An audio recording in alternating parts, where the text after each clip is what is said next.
자, 우리 주 예수 그리스도 안에서 사랑하는 성도 여러분, 복습을 좀 해야 됩니다.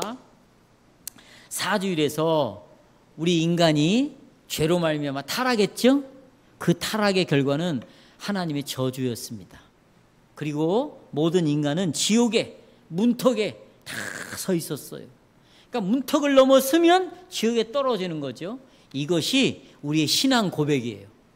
뭐 나 예수 믿는다, 나는 천국 간다, 이런 게 좋은 것만 신앙 고백이 아니라 성경이 우리의 고백이라면 우리가 죄에 빠짐으로 하나님의 진노가 늘 내 머리 위에서 기다리고 있다.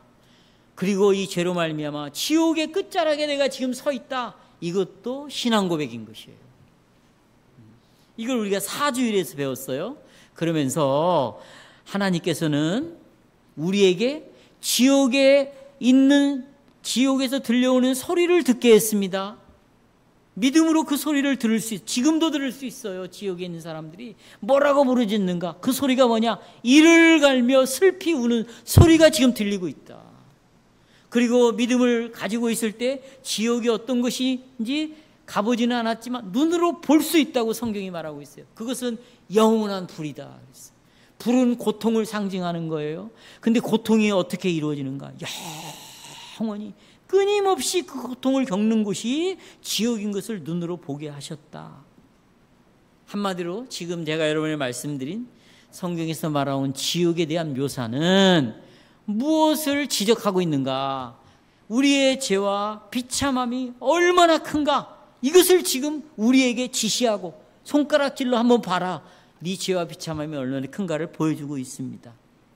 성도 여러분, 우리가 지옥은 정말 공포스러운 곳이고 고통스러운 곳이다. 또 우리는 지옥의 문턱에 지금 서 있다. 그것이 죄와 비참함이다. 이것을 진심으로 깨달으면 우리는 그곳을 피할 방법을 열심히 찾기 시작합니다. 나는 여기 가고 싶지 않아. 난 여기서 벗어나고 싶어. 나는 피하고 싶어. 도망가고 싶어. 그거죠. 최초에 아담과 하와가 먹으면 죽는다. 죽음이 있다고 왔어요. 지옥이 왔어요. 그때 본능적으로 어떻게? 도망간 거예요. 하나님의 진노를 피하여 숨어버린지. 아담아 어디 있느냐 그러니까 내가 벗었으므로 두려워하여 뭐 했나이다? 숨었어요. 도망간 거예요. 여러분 인생은 한마디로 정의하면 계속 도망다니는 인생이에요. 도망다니는 거예요. 하나님으로부터 도망다닙니다. 자기 자신도 속이고 도망다녀요. 식구들도 속이고 계속 도망다닙니다. 내 이웃들도 계속 속이고 이웃들을 계속 피하여 도망다니는 거예요. 그게 우리의 인생이에요. 그런데 예수 그리스도를 믿는 자들은 도망다니는 것을 스탑, 멈춘 거예요. 끝내버린 거예요.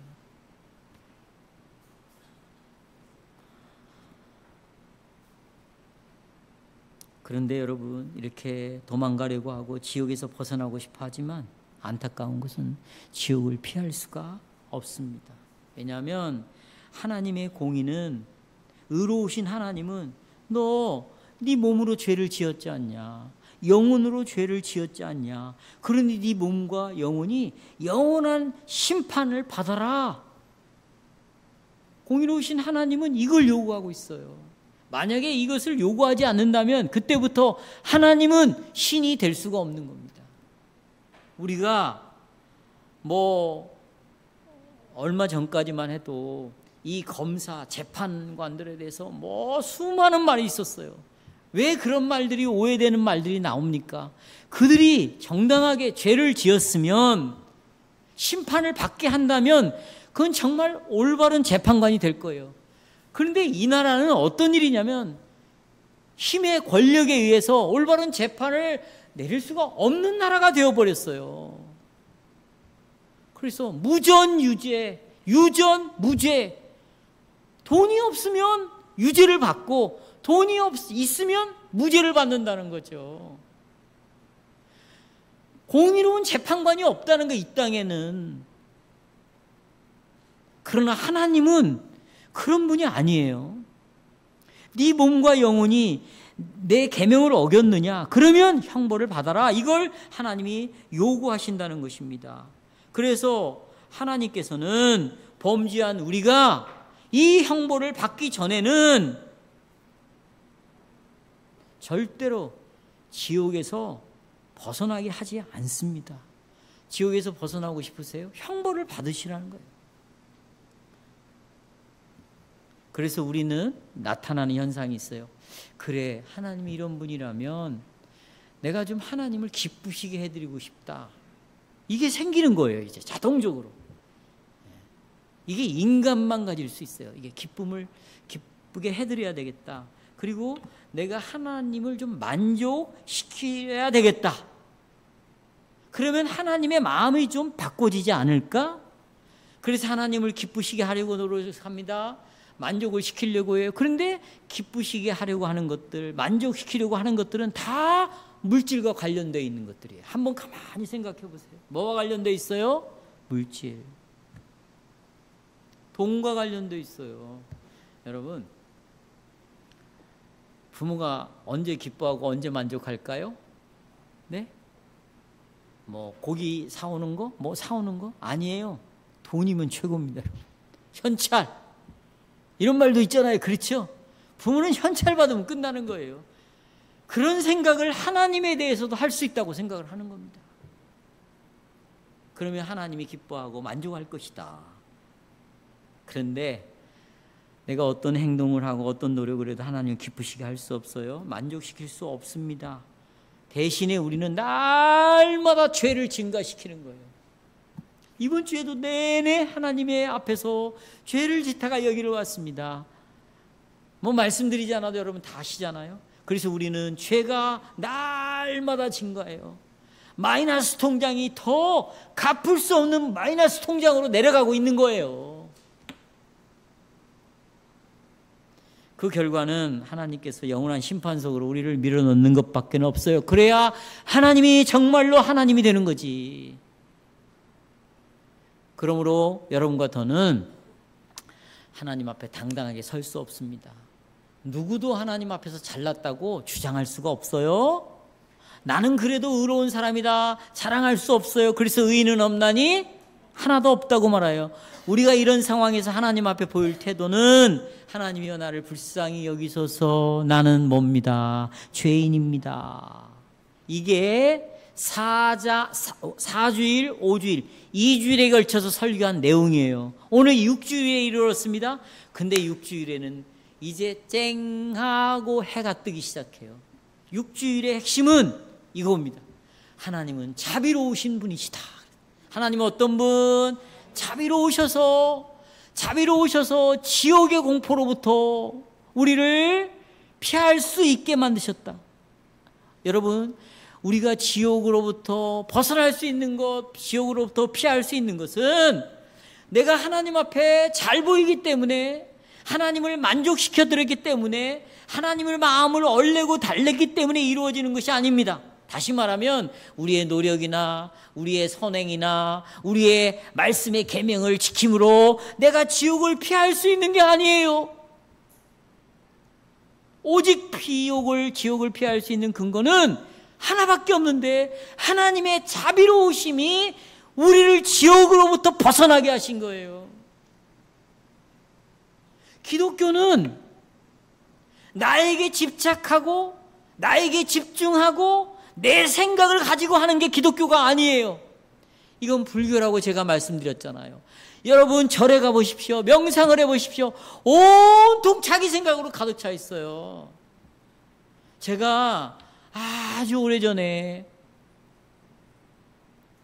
기억도 안 나요. 몇 년도인지. 종로 1가에 1가 2가 사이에 YMCA, YWCA인가? 거기가 있어요. 거기에 법정 스님이 강의를 했어요. 제가 거기를 찾아갔어요. 왜냐하면 제가 법정 스님을 기독교 하면서도, 이 신학을 하면서도 전 불교가 너무 좋았어요.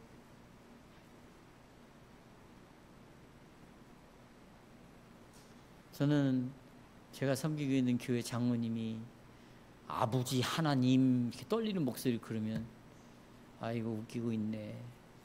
무슨 하나님 우리 아버지냐? 미지의 신이지. 얼마나 철학적이고 좋습니까? 미지의 신. 거기다가 내가 옷을 입히는 대로 색깔이 드러나는 신. 얼마나 화려한.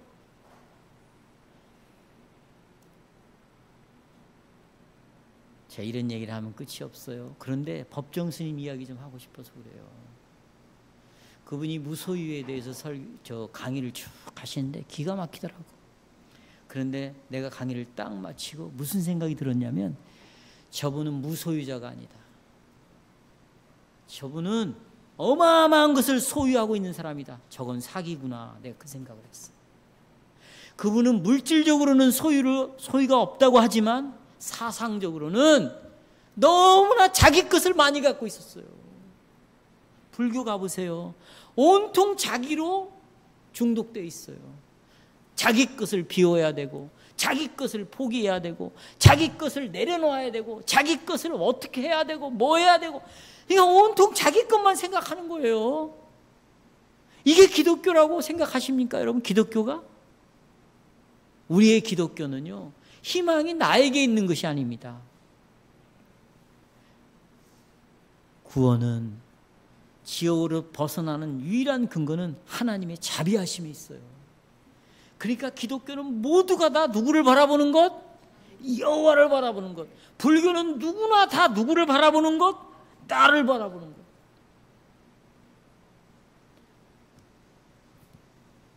그래서 지옥으로부터 벗어나는 구원은 선물이에요.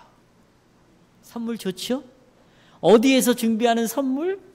하늘에서 준비한 선물이 지옥에서 벗어나는 거예요.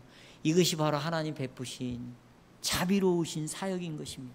나는 다음과 같은 주제로 오늘 설교를 요약합니다. 주제 보십시오. 하나님께서는 당신의 자비로 지옥의 문턱에 서 있는 자들의 유익을 위하여 이 땅에 누구를 보내요? 독생자를 보내셨다.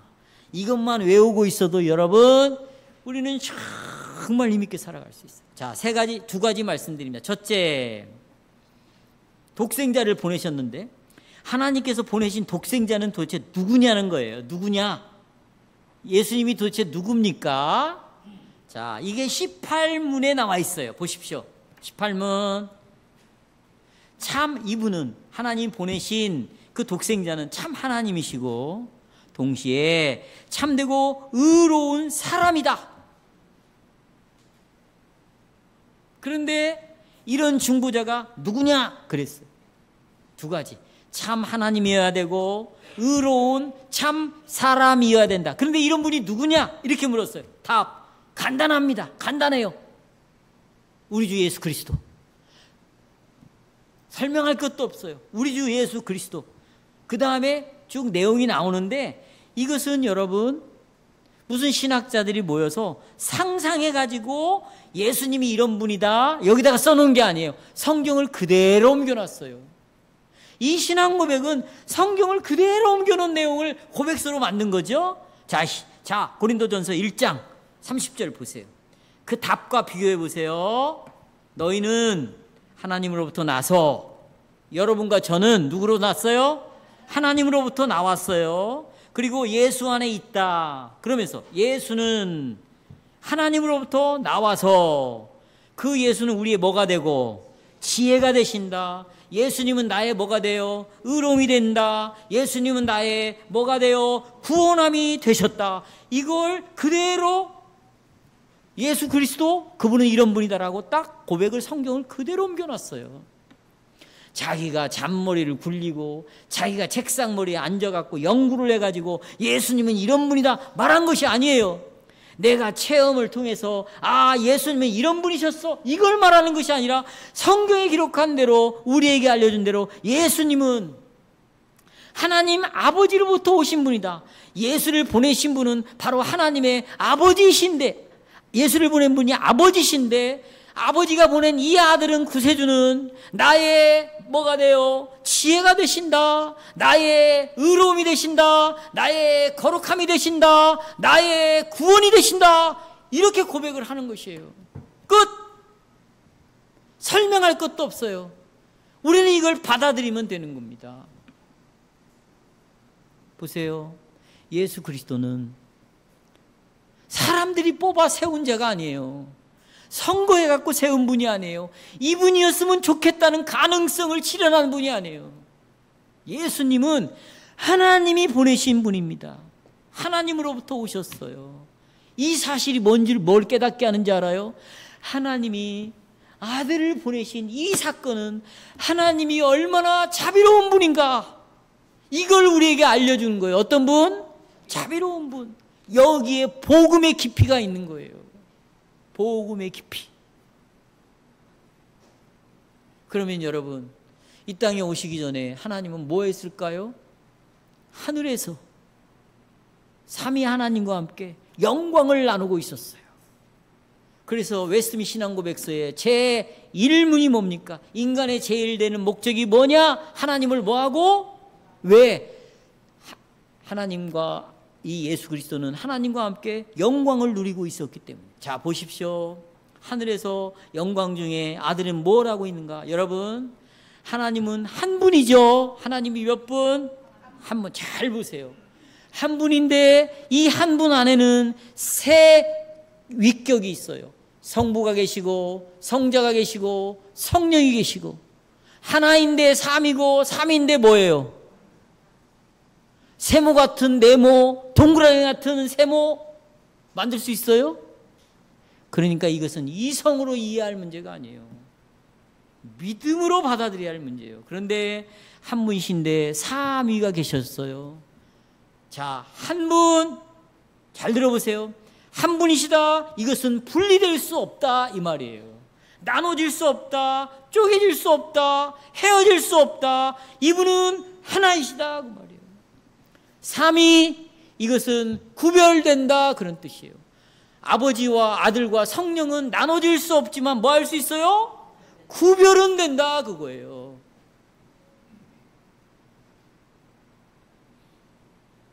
한 하나님은 하나님이기 때문에 성부와 성자가 한 편을 먹어도 성령보다 크지 않아요. 성령과 예수가 한 편을 먹어도 성부 하나님보다 크지 않아요.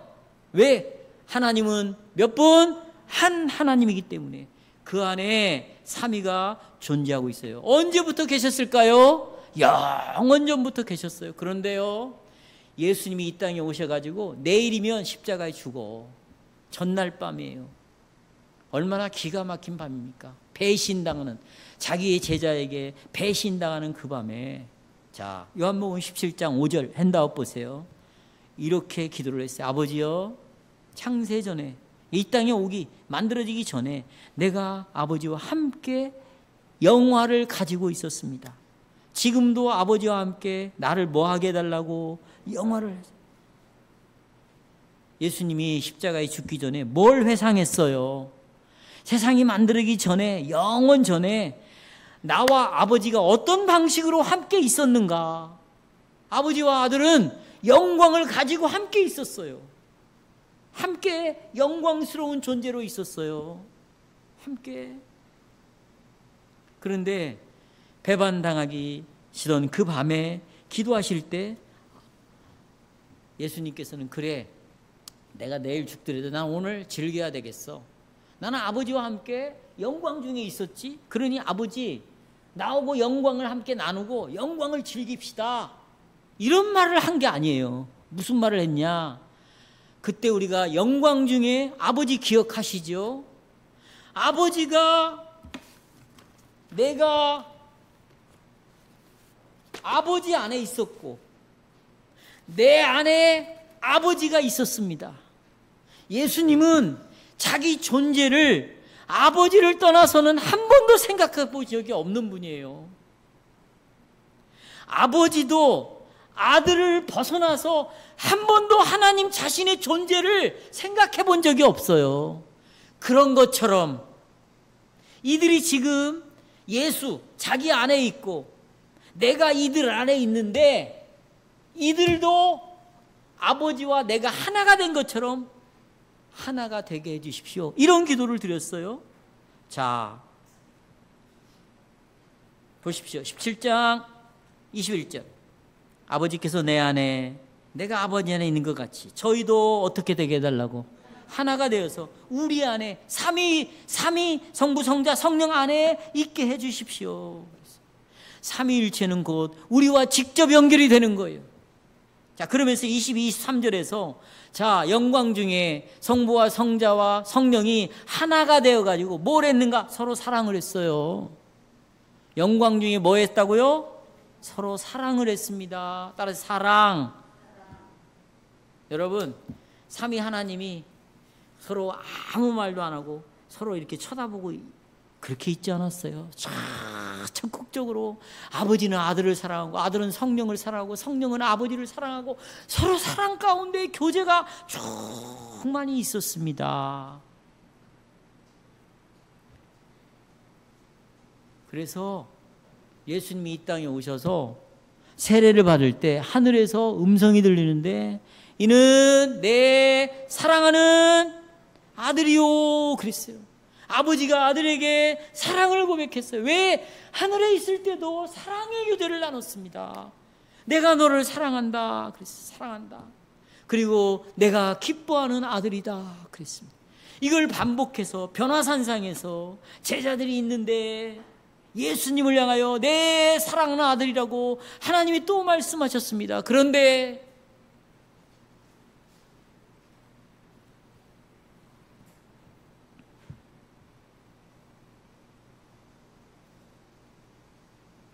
이 사랑하는 아들을 이 땅에 버리셨습니다.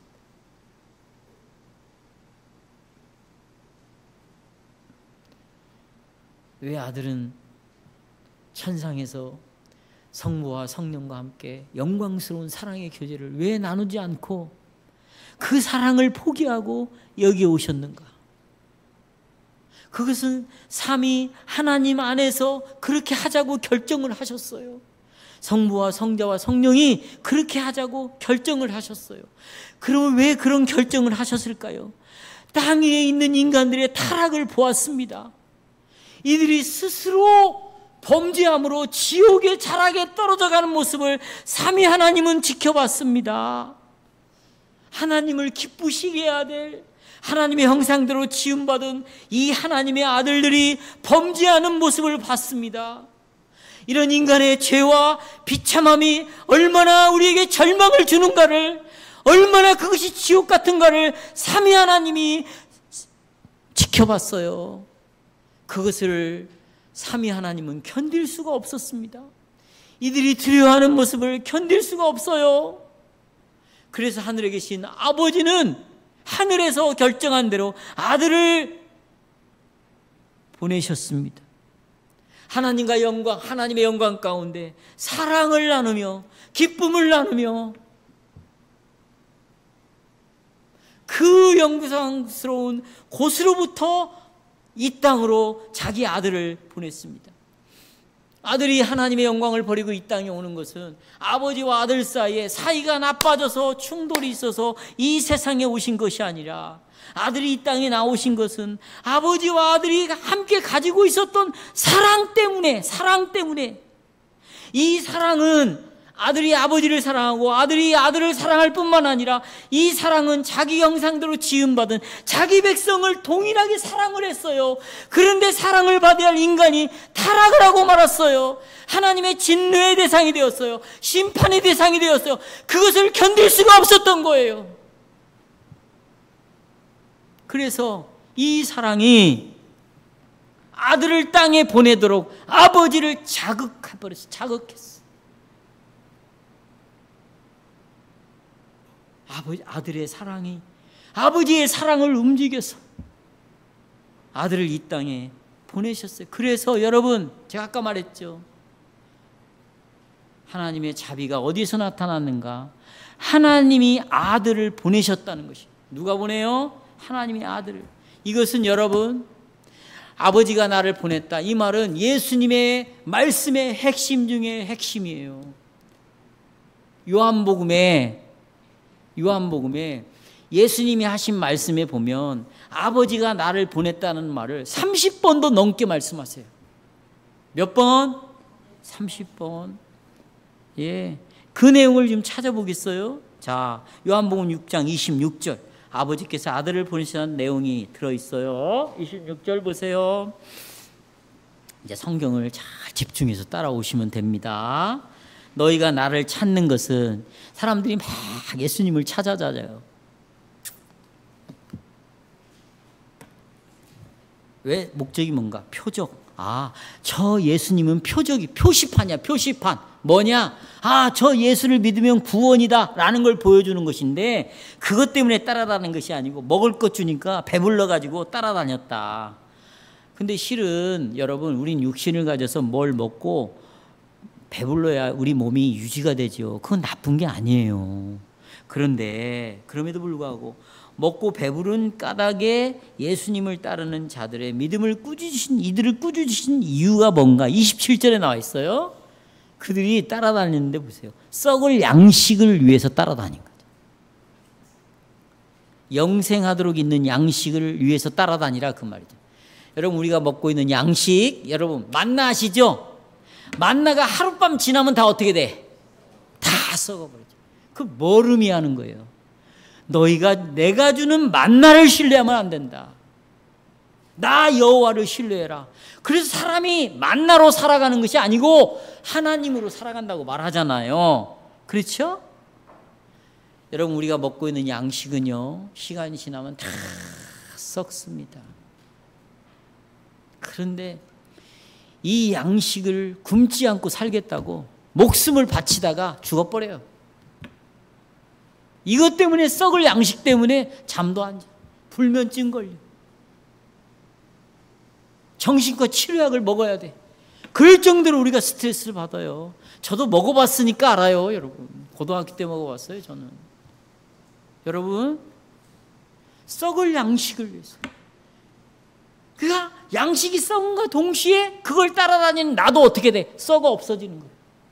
아무 의미 없이 이 세상 살다가 그냥 하나님 심판대에 서는 거예요. 너희들 그러지 말고 썩지 않은 영원한 양식을 위하여 살아라. 이겁니다. 그래서 예수는 27절에서 너희들이 구할 양식이 따로 있다. 그것은 여기 영생하도록 하는 양식이 있는데 그 양식을 너희들이 구해라. 이것입니다. 그러니까 거기 있는 사람들이 그러면 우리가 이 영원한 생명을 얻는 양식을 얻기 위해서 어떤 일을 해야 합니까? 이렇게 물었어요. 그때 29절 이렇게 말합니다. 이것을 위하여 어떤 일을 해야 됩니까? 29절 아주 놀라운 말씀이에요. 29절에 보면 하나님이 보내신 자를 믿는 것이 하나님의 일이다 그랬어요. 누구를? 하나님이 보내신 자, 예수님을 믿는 것이 누구의 일? 우리가 하나님의 일을 좀 열심히 하라 그러면 첫 번째로 주방에서 이 더운 날 막 밥하는 거, 청소하는 것, 이거 하는 것, 저거 하는 것. 우리는 일 그러면 눈에 보이는 것을 생각하는 거예요. 성경은 하나님의 일을 하나님이 보내신 나를 믿는 것이 하나님의 일이다. 하나님이 나를 보내셨다는 걸 믿어라. 그게 하나님의 일이다. 그러면 영생을 얻을 것이다. 그리고 32, 33절에서 이렇게 말합니다. 32, 33절 보세요. 예수께서 이르시되 내가 진실로 진실로 너에게 이르노니, 그리고 쭉 띄고 내 아버지께서 하늘로부터 참 떡을 너에게 주었다. 떡 얘기하는 거예요.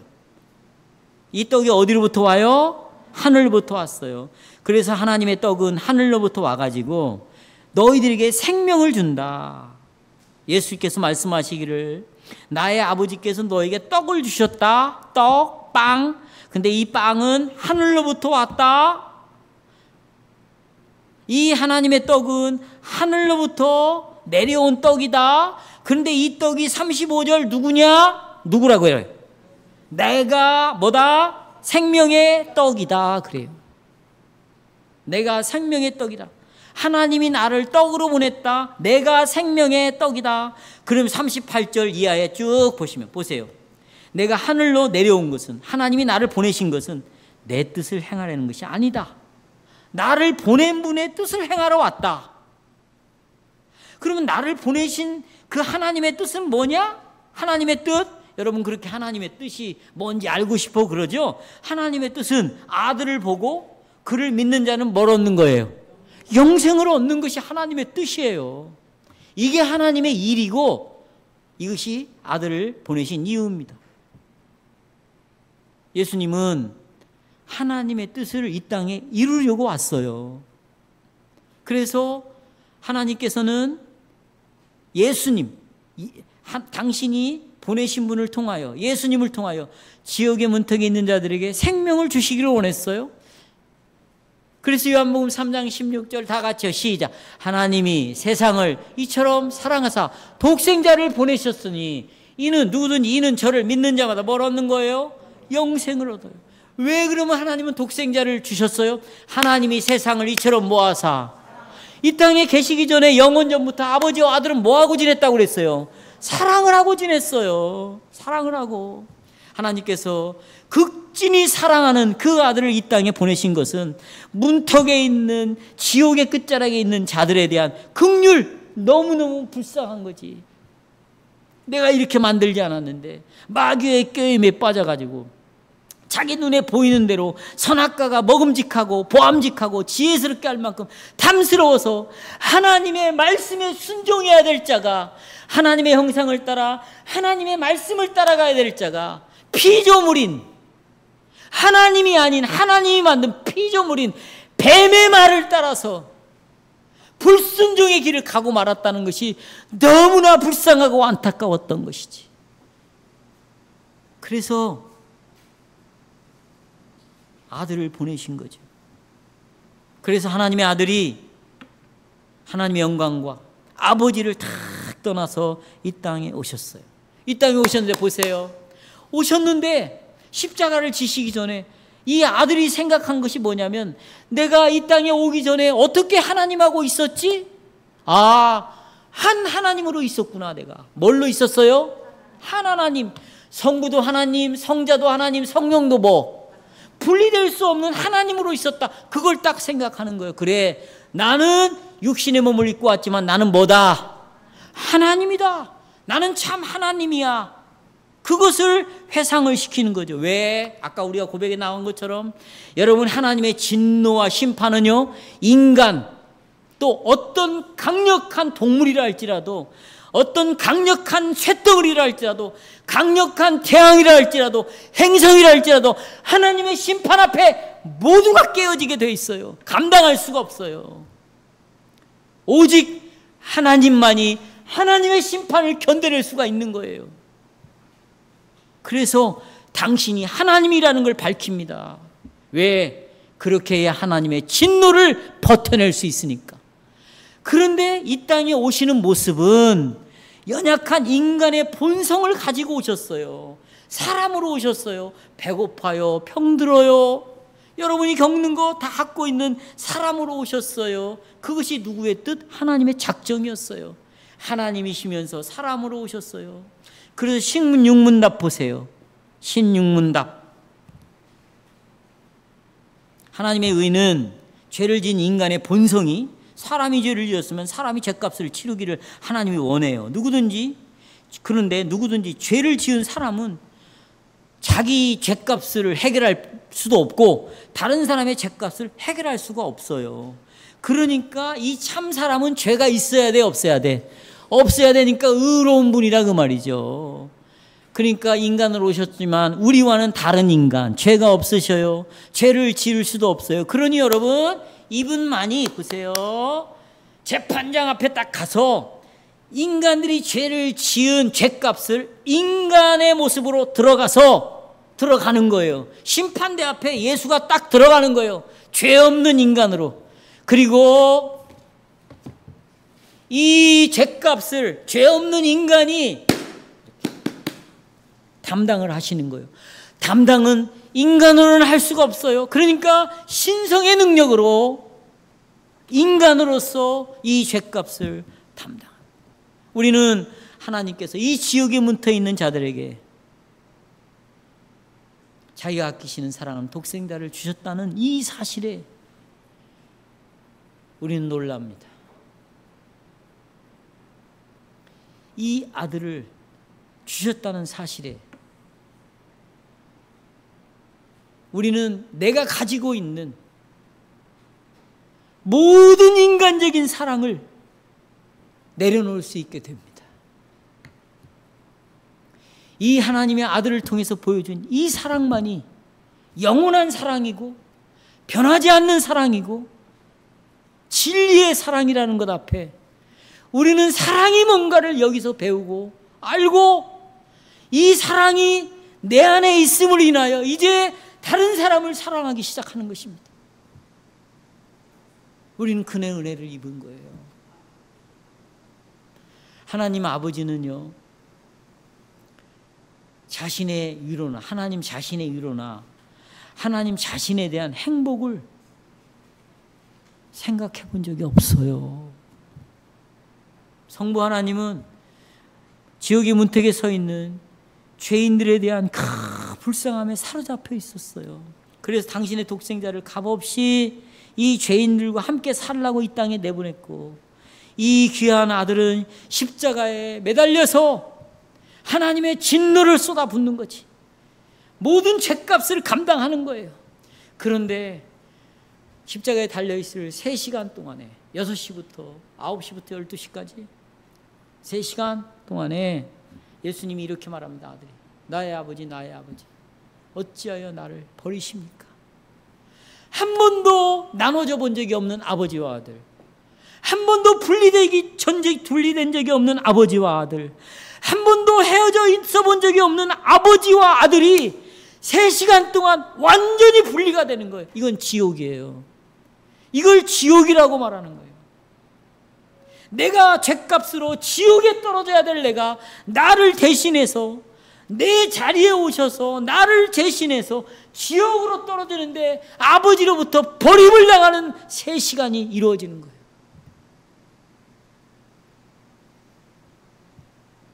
아버지가 아들을 버립니다. 왜? 아들이 버려져야 여러분과 제가 버려지지 않을 수 있는 거예요. 아들을 지옥에 보내야 지옥의 끝자락에 있는 여러분과 내가 구원을 얻을 수 있는 거죠. 예수는 우리에게 있어서 그래서 영원한 생명이 되는 것입니다.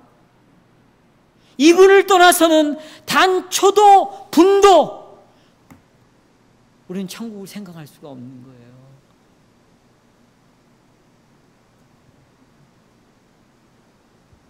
이렇게 해서 두 번째 아들을 보내시죠.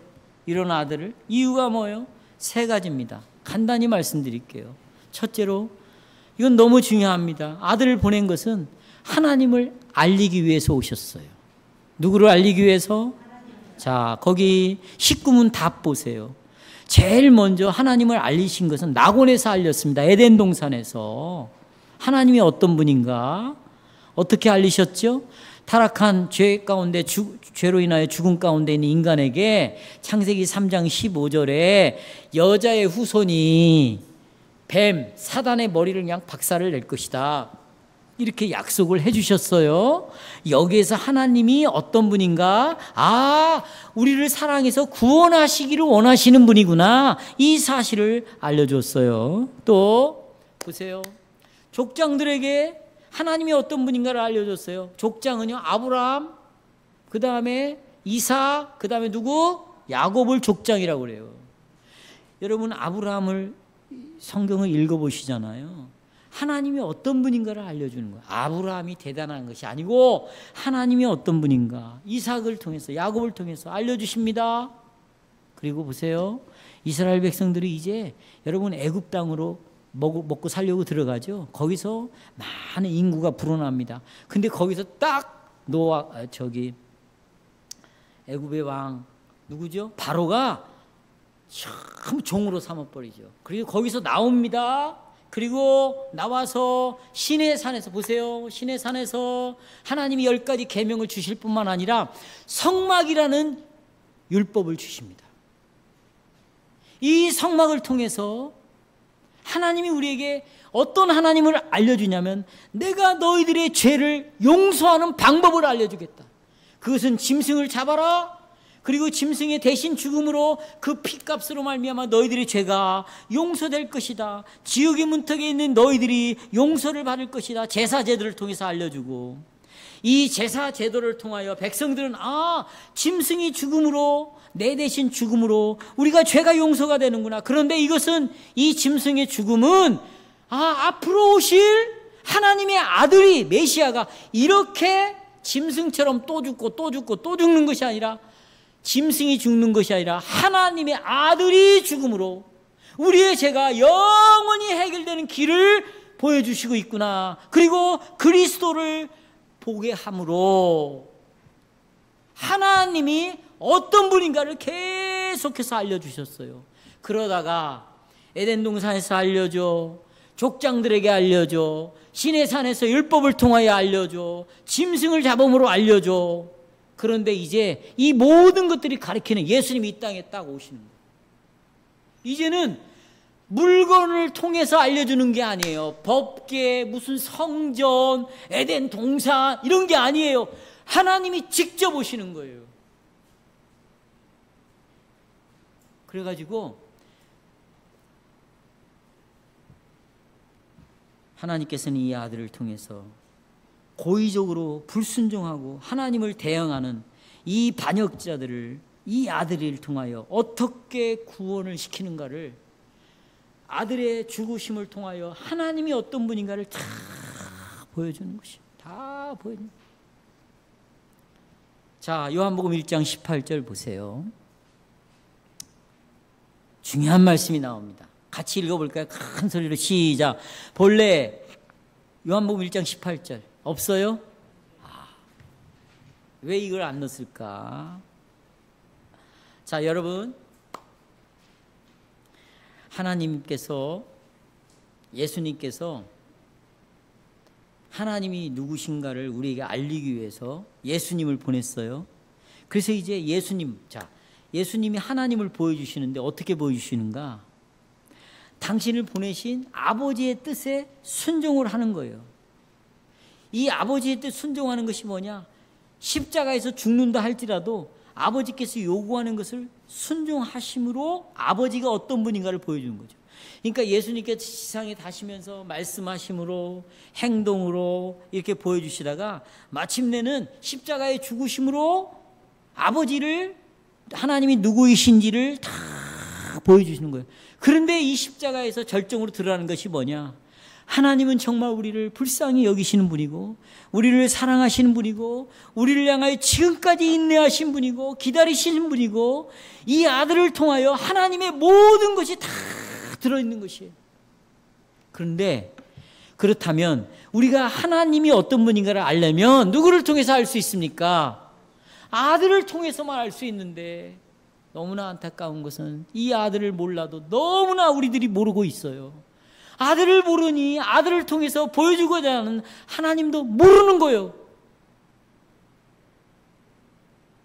아들에 대하여 충만히, 풍성하게, 넉넉하게 성경에 있는 대로 계속해서 설교를 해야 되는데, 아들을 그냥 양념치듯이 설교를 하다 보니까 아들을 통해서 보이고자 하는 하나님이 보여지지가 않는 이런 일들이 벌어지는 것이죠. 아멘. 그리고 두 번째로, 이 하나님께서는 아들을 보내심으로 우리를 죄에서 구원하시기를 간절히 원하시는 거예요. 이 구속을 위하여 아들을 이 땅에 보내셨습니다. 아들을. 그러면서 마가복음 10장 45절 있어요? 없어요. 인자가 온 것은 섬김을 받으러 오는 것이 아니라 자기 목숨을 많은 사람들을 위하여 대속물이 되기 위해서 왔다. 내가 너희들을, 고린도후서 5장 21절에는 또 죄를 알지도 못하시 예수님이 이 땅에 오셔가지고 죄인이 되어서 우리를 구원하기 위해서 이 땅에 오셨다. 이거예요. 결론으로, 그러면 아들이 하나님을 보여주기 위해서 왔어요. 아들이 우리를 죄에서 구원하기 위해서 왔어요. 이게 목적인가? 구원받으면 끝나는가? 그렇지 않아요. 다시 구원을 시켜서 아버지와 아들과 그렇게 사랑의 교제를 나누는 것처럼 우리도 아버지와 아들과 그 안에서 함께 교제를 이룰 수 있도록 회복을 하기 위해서 우리를 이 그러기 위해서 이 땅에 오셨습니다. 자, 요한복음 17장 24절 보세요.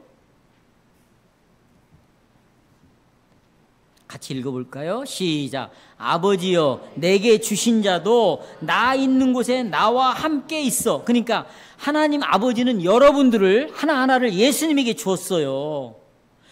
예수님은 하나님으로부터 여러분의 영혼을 받았어요. 여러분을 받았어요.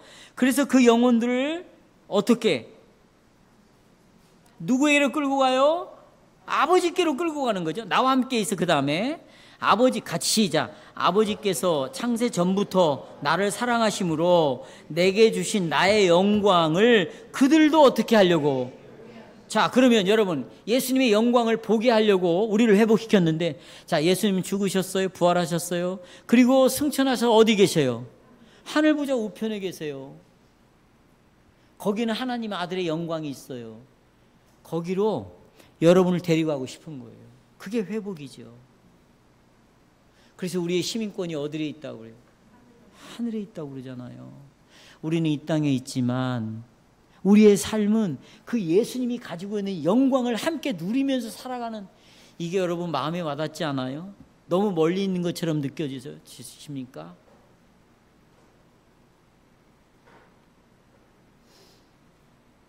그리고 요한일서 1장 3절에는 이렇게 말합니다.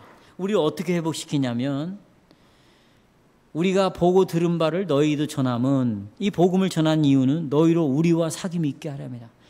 사도들과 먼저 교제가 있고, 그 다음에 우리의 사귐은 어디로 확장됩니까? 아버지와 그 아들 누구? 예수 그리스도와 함께 교제를 나누는 것이다. 사귐이라는 것은 교제고, 우리의 교제는 아버지와 그 아들 예수와 함께 하는 것이다. 결론을 내리겠습니다. 여러분, 예수 그리스도를 통해서 지옥은 끝났어요. 심판은 끝났어요. 하나님의 저주는 끝났습니다. 그리고 그 아들을 통해서 하나님의 사랑을 우리의 마음에 부어줬습니다. 우리는 그 예수를 통해서 이제 어떻게 회복이 되었냐면, 예수 그리스도 안에서 하나님이 예수님과 아들이 아버지와 교제했던 것처럼 예수 안에 있는 우리들도 이제 아버지와 그 아들 예수와 우리가 교제할 수 있는 이 놀라운 자리로 우리가 이렇게 오게 되었어요. 이것이 여러분과 제가 받은 복입니다.